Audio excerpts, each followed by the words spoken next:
What if everything you've been told about hard work is a beautifully packaged lie?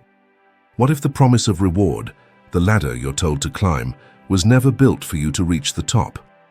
Imagine waking up and realizing you spent years sacrificing, grinding, and obeying, only to see someone else rewriting the rules as you play by them. This isn't just about your job. It's about the lessons you were handed, the virtues you were taught, and the invisible game you've been playing since childhood. Most people never stop to ask, who truly profits from my dedication? And if you dared to challenge the script, if you saw through the illusion, would you have the courage to stop playing their game? Today, we shine a light on the myth of moral labor, because real power doesn't come from working harder. It comes from seeing the truth and taking back your story. You put in 60 hours a week. You arrive early, stay late, and say yes when others hesitate. You follow guidelines meticulously, investing your energy, sacrificing your health, and putting the job above your own well-being for the team, for stability, for the elusive promise of eventual reward.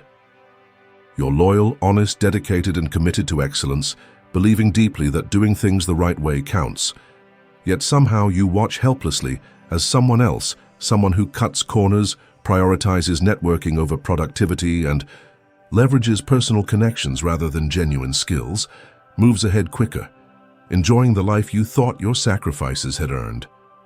You're left puzzled, asking yourself, where did I go wrong? But maybe that's not the right question.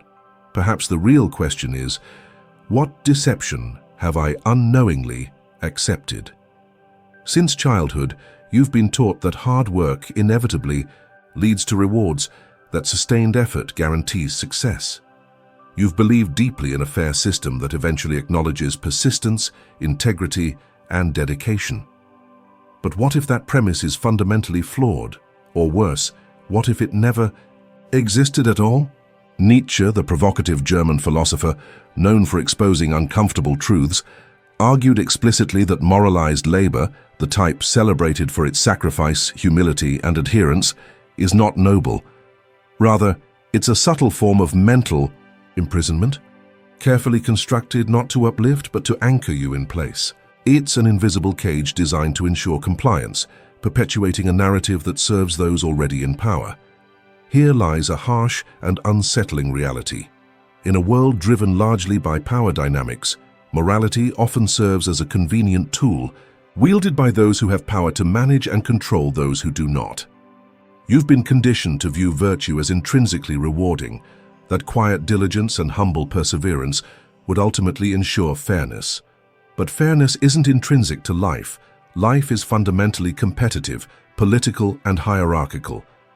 The system you are part of doesn't reward virtue, it rewards power.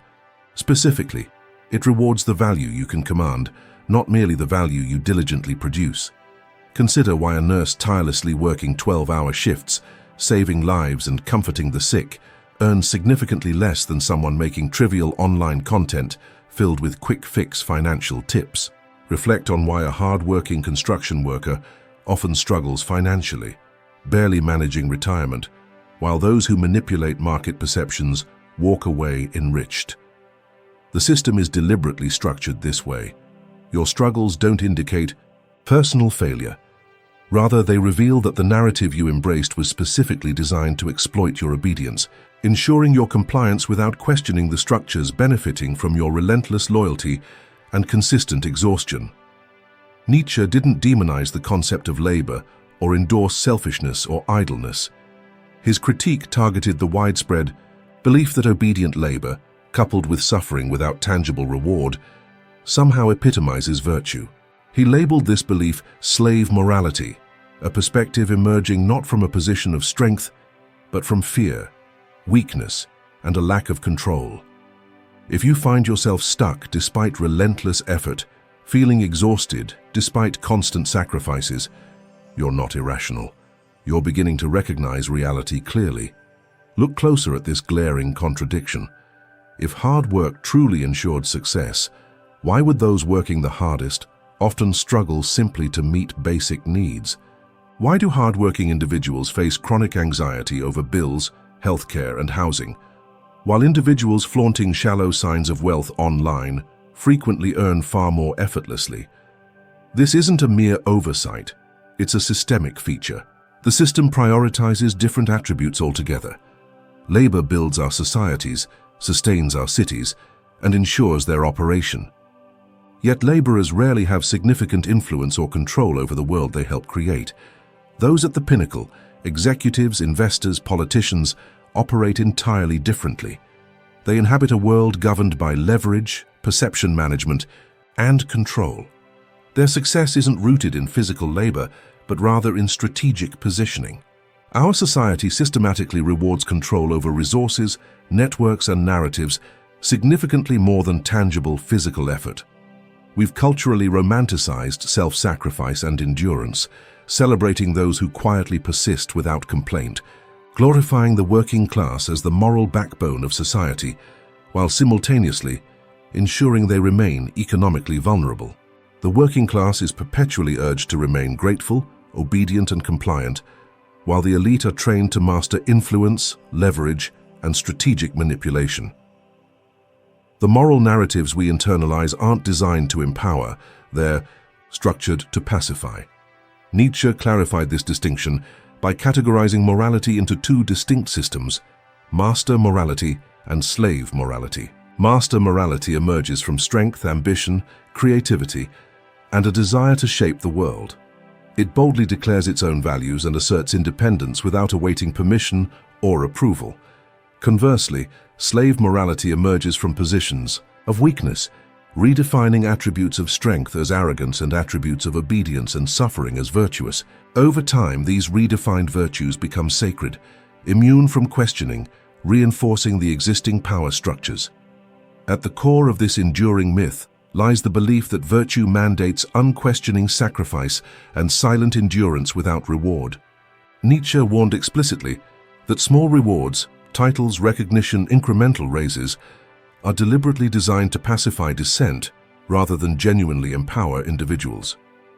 They maintain existing power hierarchies, while you tirelessly handle increasing responsibilities and endless tasks.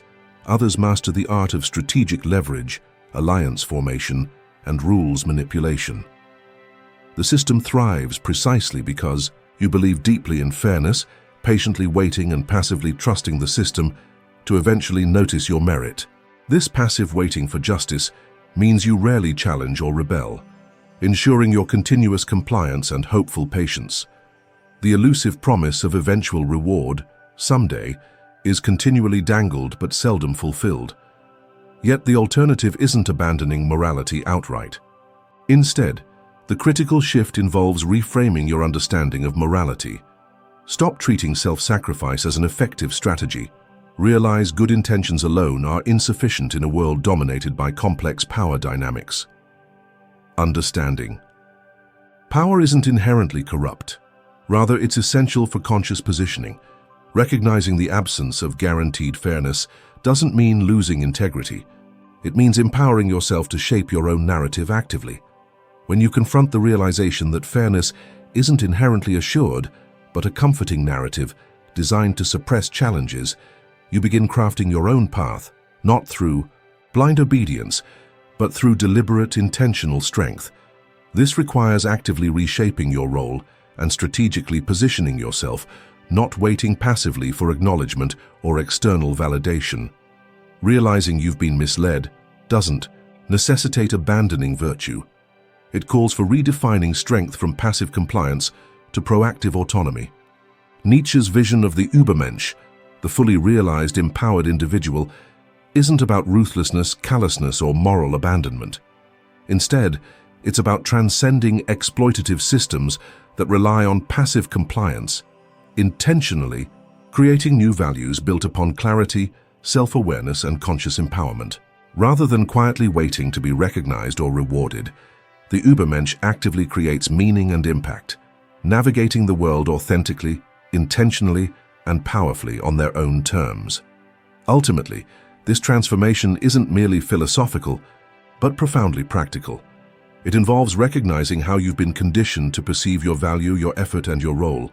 It means deliberately challenging and revising your assumptions, redefining strength as assertive self-determination, rather than compliant passivity.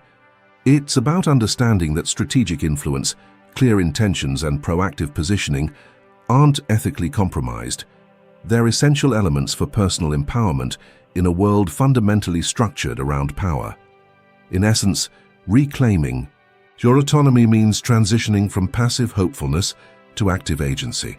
It involves understanding the hidden rules, recognizing how narratives of morality and virtue have been strategically employed to control and pacify, and deciding consciously to step away from passive endurance toward deliberate, empowered action. By doing so, you don't merely react to the world as it is, you actively reshape your experience within it. If this journey into the mind and soul resonated with you, don't forget to like this video and subscribe for more deep dives into philosophy, human nature, and timeless wisdom. Drop a comment below. I'd love to hear your thoughts. How do you see the battle between reason and desire playing out in your life? Remember, true understanding begins within. Stay curious, question everything, and keep seeking the light beyond the shadows. Thanks for watching, and I'll see you in the next video.